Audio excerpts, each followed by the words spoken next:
सुख और दुख का अस्थायी रूप से प्रकट होना और समय आने पर उनका लुप्त हो जाना सर्दी और गर्मी की ऋतुओं के प्रकट होने और लुप्त हो जाने के समान है।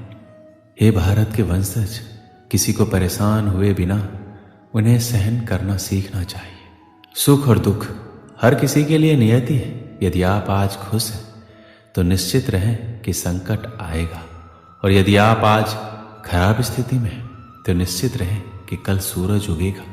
ये संसार द्वंद्व का स्थान है और द्वंद्व आते जाते रहेंगे। हमें अर्जुन की तरह सहन करना और अंततः आगे बढ़ना सीखना चाहिए। अविनाशी, अपरिमेय और शाश्वत जीव के भौतिक शरीर का अंत निश्चित है। इसलिए हे भारत के वंशज, युद्ध करो। संघर्ष से कभी पीछे मत हटो। संघर्ष ही आपको आपके लक्ष्य तक लेके जाएगा। कृष्ण कहते हैं कि हमें जो भी समय मिला है, हम इस संसार में रहें और संघर्ष करें। हिम्मत मत हारो। हमें अपना सौंपा हुआ कर्तव्य अवश्य निभाना चाहिए। शरीर अस्थायी है और इसके साथ आने वाले दुख और सुख भी अस्थायी है। उनसे बहुत ज़्यादा लगाव ना रखें। आराम के जाल या भ्रम में ना पड़े। इस संसार में कुछ भी स्थायी नहीं है। मौसम की तरह सब कुछ आता जाता रहता है। कृष्ण इस दुनिया का वर्णन इस प्रकार करते हैं कि ये दुनिया दुखों से भरा हुआ है, और इसलिए इस दुनिया का आनंद लेने और हमेशा के लिए आराम से रहने की आकांक्षाएं कभी मत खो देना। जब हम झूठा सोचते हैं हम कभी नहीं मरेंगे और मेरा नाम, प्रसिद्धि, पैसा, शक्ति आदि ही खुशी के एकमात्र स्रोत हैं जो आपके साथ कभी नहीं जाते। हम शरीर नहीं है, हम एक आत्मा है। इसलिए हमें शारीरिक स्तर को पार करने और आत्मा के साथ संबंध और पहचान खोजने में सक्षम होने की आवश्यकता है। आत्मा को ना कभी किसी हथियार से काटा जा सकता है, ना आग से जलाया जा सकता है, ना पानी से गीला किया जा सकता है, ना हवा से सुखाया जा सकता है। यह व्यक्तिगत आत्मा अटूट और अघुलनशील है, सर्वत्र विद्यमान है, अपरिवर्तनीय है, अचल है और सदैव एक समान है। हमें शाश्वत कल्याण के लिए आत्मा के रूप में हमारी पहचान को जानना इतना महत्वपूर्ण है। महान कुरु मंत्री विदुर ने धृतराष्ट्र को शास्त्रों के उच्च सिद्धांतों में बताया कि परिवार की खातिर किसी बच्चे को छोड़ा जा सकता है, गांव की खातिर एक परिवार को त्यागा जा सकता है, शहर के लिए गांव को छोड़ा जा सकता है, दुनिया की खातिर एक शहर को अस्वीकार किया जा सकता है, और आत्मा के लिए संपूर्ण संसार का त्याग किया जा सकता है। इसलिए कृष्ण कहते हैं कि अन्य महान अध्यात्मवादी और भगवान के भक्त इसकी पुष्टि करते हैं कि हमें आत्मा के बारे में सीखना चाहिए और स्वयं की खोज करनी चाहिए। ये बहुत महत्वपूर्ण है, चूँकि आध्यात्मिक प्राणी के रूप में स्वयं का ज्ञान वह आधार तैयार करता है जिस पर हम आध्यात्मिक रूप से विकास करना जारी रख सकते हैं। आप जानते हैं कि आत्महत्या कोई भी विकल्प नहीं है। ये शरीर तुम्हारा नहीं है, यह आपको एक कारण से दिया गया है, और शरीर के साथ आने वाली हर चीज को सहजता से लिया जाना चाहिए, उसके अनुसार व्यवहार किया जाना चाहिए। जब कृष्ण हमसे दुख और सुख सहन करने के लिए कहते हैं तो वो चाहते हैं कि हम भौतिक वास्तविकता से परे और आत्मा में स्थित हों। यदि हम मरे नहीं हैं तो हम केवल मजबूत ही हो रहे हैं। श्री कृष्ण भगवान ने भागवत गीता में 4 ऐसी बातों का वर्णन किया है जो आपके जीवन में उतारना बहुत जरूरी है। हर मनुष्य को हमेशा अहंकार और क्रोध से दूर रहना चाहिए, क्योंकि अहंकार और क्रोध किसी भी मनुष्य के दिमाग को उसी तरह खा लेता है जिस प्रकार लकड़ी में लगा हुआ दीमक। अहंकार और क्रोध से वशीभूत व्यक्ति समाज में जहाँ भी जाता है वहाँ उसे दूसरों से परेशानी होती है, क्योंकि वह हर व्यक्ति में अपने प्रतिद्वंदी की भावना को देखता है, जिससे उसकी बुद्धि और विवेक की भावना खत्म होती चली जाती है। भागवत गीता में कहा गया है कि हर व्यक्ति को आत्ममंथन करना चाहिए, क्योंकि आत्ममंथन अहंकार को खत्म कर देती है। श्री कृष्ण कहते हैं अहंकार व्यक्ति को अज्ञानता की तरफ ले जाती है। इसलिए जीवन में सफलता चाहने वाले व्यक्ति को हमेशा अहंकार और घमंड से दूर रहना चाहिए।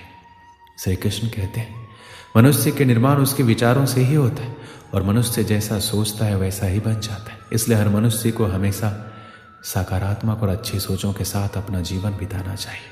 अगर आपके मन में अच्छे विचार होंगे तो आपका जीवन भी अच्छा होगा, लेकिन अगर आपके मन में बुरे विचार होंगे तो आपके जीवन में बुराई की स्थिति बन सकती है। श्री कृष्ण कहते हैं यदि हम अपने को बलवान बनाना चाहते हैं तो हमें अपने मन में जरूर सोचना चाहिए कि हम बलवान हैं, क्योंकि बलवान होने की सोच ही हमें बलवान बना सकती है। अगली बात श्री कृष्ण कहते हैं कि आलस्य, डर और कायरता मनुष्य के वो दुश्मन हैं जो उसे सफल होने से रोकते हैं। अगर आपको सफल होना है तो आपको अपना आलस्य त्यागना होगा, अगर आप आगे बढ़ना चाहते हैं तो आपको अपना डर छोड़ना होगा। एक आलसी और डरपोक व्यक्ति ना अपने लक्ष्य को पा सकता है, ना ही अपने सपनों को पूरा कर सकता है, ना ही वह किसी युद्ध में विजय प्राप्त कर सकता है। इसलिए अगर आप अपने लक्ष्य को पाना चाहते हैं, अपने सपनों को पूरा करना चाहते हैं और अपनी जिंदगी से आलस्य और डर को निकाल दीजिए, क्योंकि डर आपको वह सभी काम करने से रोकता है जो आप करना चाहते हैं, और आलस्य आपको वो काम करने ही नहीं देना चाहता जो आप कर सकते हैं। आखिर में कृष्ण कहते हैं कि आलस्य, डर और कायरता मनुष्य के वो दुश्मन हैं जो उसे सफल होने से रोकते हैं। दोस्तों, अगर आपने इन बातों को समझ लिया तो आपकी सफलता निश्चित है। एक समय की बात है, महाभारत के युद्ध के बाद युधिष्ठिर ने राजा के रूप में शासन करना शुरू किया। युधिष्ठिर अपनी दानवीरता और उदारता के लिए प्रसिद्ध था। जो कोई भी दान पाने की इच्छा से युधिष्ठिर के पास जाता, वह कभी खाली हाथ नहीं लौटता। एक बार देर रात को एक भिखारी महल के दरवाजे पर आया और दान मांगने लगा। उस समय राजा युधिष्ठिर सो रहे थे। रानी द्रौपदी ने उन्हें जगाया, लेकिन युधिष्ठिर ने कहा, मैं बहुत थक गया। भिखारी को सुबह तक इंतजार करने के लिए कहें। कल सुबह उठने के बाद मैं उसे उसके वजन के बराबर सोने के सिक्के दूंगा। द्रौपदी ने यह बात भीम को बताई। भीम ने जब यह बात सुनी तो वह तेजी से उस बड़े घंटी के पास गया जो महल की छत पर थी, और वो घंटी सिर्फ तब बजाई जाती थी जब राजा युधिष्ठिर कोई बड़ा युद्ध जीत कर वापस आते थे। भीम बिना रुके उस घंटी को जोर जोर से बजाने लगा। घंटी की आवाज़ सुनकर हर किसी को लगा कि राजा युधिष्ठिर किसी महान युद्ध को जीतकर वापस आए। ये देखने के लिए सभी पांडव और राज्य के लोग वहां एकत्रित हुए। काफी देर तक घंटी बजती रही। अंत में राजा युधिष्ठिर को भी उठना पड़ा। गुस्से में उन्होंने भीम से पूछा, तुम इतनी रात को घंटी क्यों बजा रहे हो? भीम ने विनम्रता पूर्वक उत्तर दिया, ऐसा इसलिए है क्योंकि आज आपने बहुत ही बड़ी जीत हासिल की है। यह सुनकर राजा युधिष्ठिर चौंक गए और पूछा, यह तुम क्या कह रहे हो? भला इतनी रात को मैंने कौन सा युद्ध जीत लिया है? भीम ने उत्तर दिया, बड़े भाई, आज आपने समय को ही जीत लिया है। आपने महारानी से कहा कि भिखारी को दान कल सुबह मिलेगा। अब यह घोषणा तो कोई तभी कर सकता है जब वह समय के साथ जीत हासिल कर ले।